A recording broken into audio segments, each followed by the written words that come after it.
Welcome, I'm Jan Kugel, a GMP quality assurance specialist. Today I'm going to share with you 6 tips for beginner auditors. Everything I'm going to tell you about I experienced on the job as a co-auditor or picked up from highly experienced colleagues. So let's dive right into it. Tip number 1. Know your subject. If you're conducting an internal audit, study well the department you're going to visit and what they do.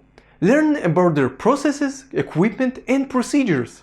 If you're auditing a supplier or a service provider, inform yourself about relevant products and services.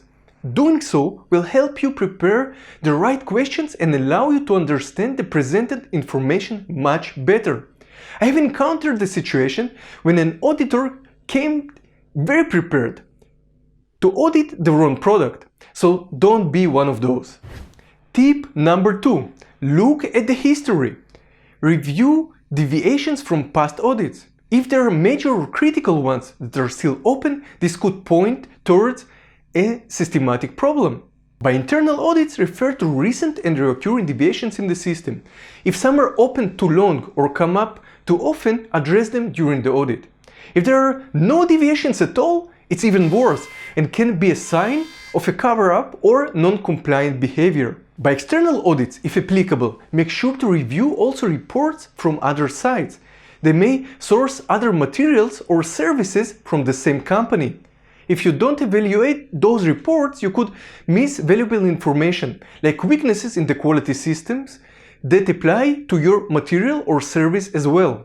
Tip number 3. Use checklists with sense. Questionnaires and checklists are great tools, but don't misuse them. Don't print out 20 pages with questions and bring them to the audit. It will be not easy following them linearly, as the audit can be dynamic. Instead of printing 500 questions, choose a few that fit the scope of the audit.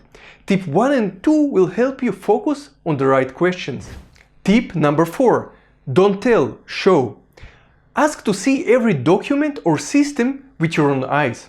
Auditees may provide false information even without intending to mislead you. Memory is not perfect.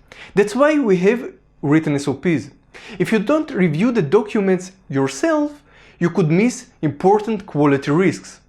Tip number 5. Document, document, document. When you're on an audit, document every relevant detail. Document names, positions, SOPs and system numbers, dates, etc.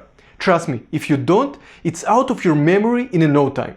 Then you lead awkward conversations with your co-auditors trying to remember details from the audit which lead to half-truths. Tip number 6. Write the report as soon as possible. It seems trivial, but even though we all know how important it is, we rarely follow this rule. Everyone is busy and there are always other fires to extinguish. But every day that we skip writing the audit report, more information escapes our mind. So for your own sake, get to it as soon as possible. Those were my tips for new auditors. I hope they will make your time on the field easier and enjoyable. Do you have some tips of your own? Write them down in the comment section. If you liked the video, click the like button and share it with your colleagues. Also make sure to hit the subscribe button to stay informed when new content comes out. That was all for today. Stay compliant and see you in the next video.